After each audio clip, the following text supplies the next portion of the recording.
आप एक cosmetic shop खोलने जा रहे हैं और आप इस तरह से कंफ्यूज है कि किस तरह से हम सामान लें और कहाँ से हम सामान लें, तो आज की वीडियो इसी टॉपिक पे होने वाली है कि अगर आप नई दुकान खोलने जा रहे हैं तो क्या ही रणनीति अपना है जिससे कि हमारा सामान भी ज़्यादा आ जाए, हमारी दुकान भी भर जाए और हम ठगी का शिकार भी ना हो।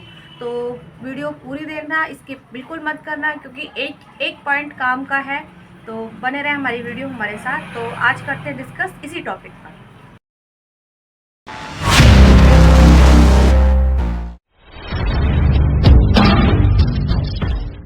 राधे राधे दोस्तों, welcome to my new blog. कैसे हैं आप लोग? आई होप कि सब अच्छे होंगे। आज मैं एक बार फिर आपके लिए लेके आई हूँ एक कॉस्मेटिक शॉप से रिलेटेड जानकारी, तो जिसमें हम बात करेंगे आज कि अगर आप एक नई कॉस्मेटिक शॉप खोलने जा रहे हैं तो क्या रणनीति अपनाएं खरीदारी करते टाइम। तो फ्रेंड्स, कई बार ऐसा होता है कि हमारे दिमाग में चल रहा होता है कि हम कोई बिजनेस स्टार्ट करें, और मैं खासतौर पे सिर्फ कॉस्मेटिक बिजनेस के लिए बात कर रही हूँ क्योंकि मेरी कॉस्मेटिक की शॉप में और मैं अपना ही जो मैंने अभी तक सीखा है वही मैं आपको बताऊँगी। तो हम लोग सोचते हैं कि हम बिज़नेस स्टार्ट करें, लेकिन हमें कोई आइडिया देने वाला या फिर राय देने वाला, समझाने वाला कोई नहीं होता है फ्रेंड्स। तो हम या तो यूट्यूब पे ही सर्च करते हैं क्योंकि हमें वहीं से जानकारी मिल जाती है, थोड़ी बहुत नॉलेज मिल जाती है और थोड़ी नॉलेज हम लोग अपने आप ही करते करते सीख जाते हैं।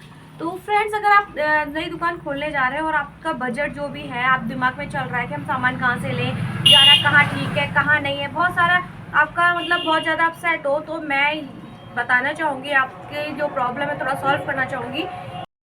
सबसे पहले तो फ्रेंड्स, आप अगर अपना बिजनेस स्टार्ट करेंगे तो सबसे पहले सबको पता है हमें हमारा बजट मेन रखता है। तो पहला पॉइंट हमारा बजट रहेगा कि हमारा बजट क्या है। मान लीजिए हमारा बजट 50 का है या 1 लाख का है, जो भी हमारा बजट है वो हमें सेट करना पड़ेगा कि बजट में हमें कितना, बजट में हमें कितना खर्च करना है। तो मान लीजिए हमने अगर छोटा स्टार्ट कर रहे हैं तो 50,000 मिनिमम रहेगा। अगर हम ठीक से स्टार्ट करेंगे तो 1 लाख मिनिमम रहेगा। तो मैं आज बात करती हूँ, जैसे हमारे पास 1 लाख है तो 1 लाख हमारा बजट है, उसको लेके हमें एक कॉस्मेटिक शॉप खोलनी है।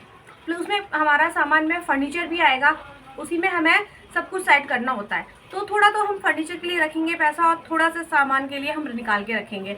तो इसी तरह से हमें थोड़ी सी डिवाइड करना, जैसे 40,000 हमने रख दिया फर्नीचर के लिए और 60,000 का हम सामान लेके आए, तो हमारा धीरे धीरे हो जाएगा। बाद में आप फर्नीचर के लिए और धीरे धीरे रहते जाएँ, रैक वगैरह बनवाते जाएँ, क्योंकि स्टार्टिंग में इतना बहुत रहेगा। तो फ्रेंड्स, सबसे पहले हम बजट ले लेंगे कि हमारा इतने का 60,000 का बजट है और फिर हमें कहाँ जाना है। तो ये हमें सबसे पहले कन्फ्यूज़न होता है कि होलसेल मार्केट जाएँ अपने शहर के या सदर बाज़ार जाएँ। तो अगर आप सदर बाज़ार जाते हैं तो मैं आपको पहले भी एक वीडियो बना चुकी हूँ, आप उसे ज़रूर देखिएगा, लेकिन आज मैं आपको रिवाइज़ कर देती हूँ फिर भी। और जैसे आप सदर में जाना चाहते हैं तो आपके पास बहुत अच्छा अमाउंट होना चाहिए सदर बाज़ार जाने के लिए, क्योंकि वहाँ क्या होता है, कई सारी चीज़ें होती हैं, चीप क्वालिटी मिल जाती है, चीप रेट में मिल जाती है। तो आपको आपको ना समझ में नहीं आएगा क्या लेना है क्या नहीं करना है। तो सबसे पहले आप अपना बजट बनाएं, उसके बाद ही सदर जाएं या होलसेल मार्केट जाएं।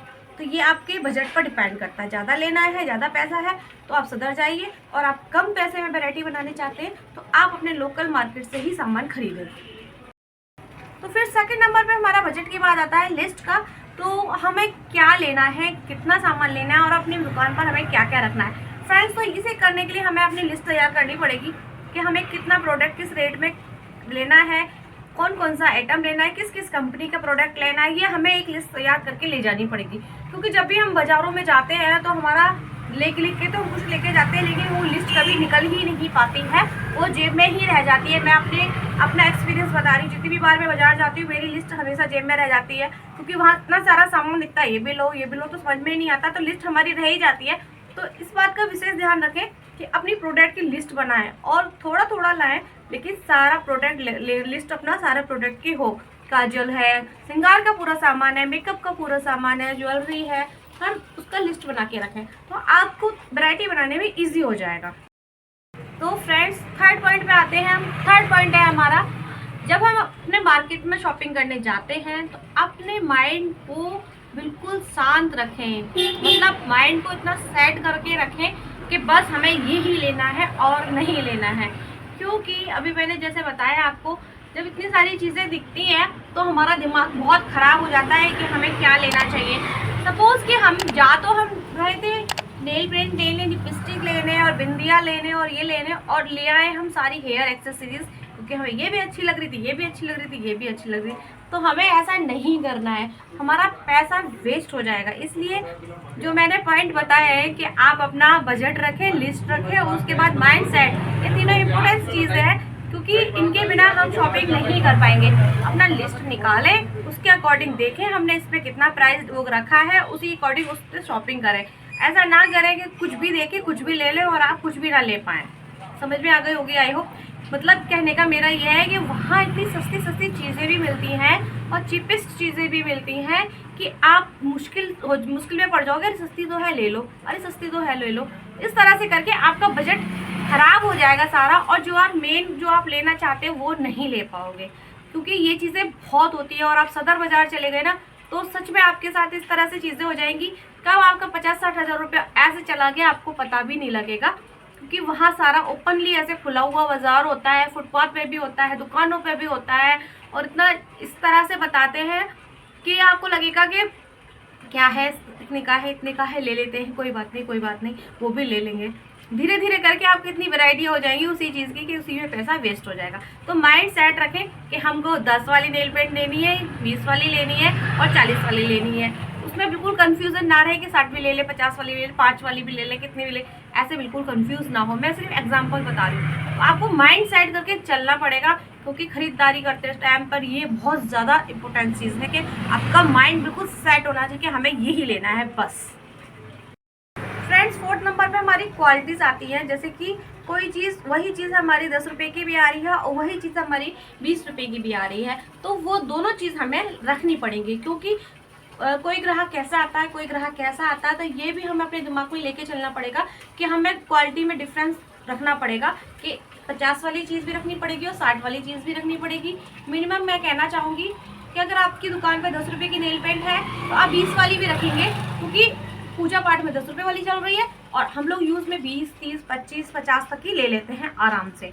तो ये आपको डिफरेंस जो आपका है, इस तरह से ही हमारी लिपस्टिक वगैरह, बिंदी वगैरह सब चीज़ें होती हैं, जो छोटी छोटी चीज़ें होती हैं ना, उसमें बहुत डिफरेंस होता है। सिंदूर से लेके हर चीज़ में 5 रुपये से 10 रुपये तक की चीज़ें आती हैं और 20, 50 और 150, 200 तक पहुँचता है आराम से, कोई डाउट नहीं है इसमें। लेकिन आपको तो रखना पड़ेगा डिफरेंस में। तो डिफरेंस में चीज़ें ज़रूर लें, चाहे वो नेल पेंट, लिपस्टिक या बिंदी हो, चाहे वो झुमके हो। जैसे 20 रुपये का भी झुमका रखना है, टॉप्स वगैरह गर्ल्स के लिए 30 रुपये का भी रखना है, उसी में आपको 50, 60 और 80 वाला भी रखना है। तो थोड़ा थोड़ा डिफरेंस हर चीज़ में बना के चले, उनको लेके आए, तो ये चीज़ बहुत मायने रखती है जब हम शॉपिंग करते हैं।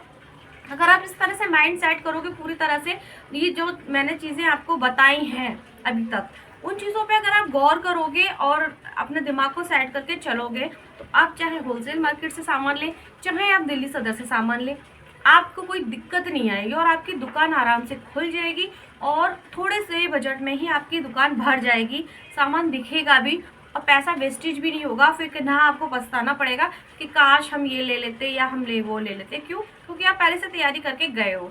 अगर आप तैयारी करके नहीं जाओगे फ्रेंड्स, तो आप कंफ्यूज रहोगे और बताने वाला, गाइड करने वाला कोई होगा नहीं।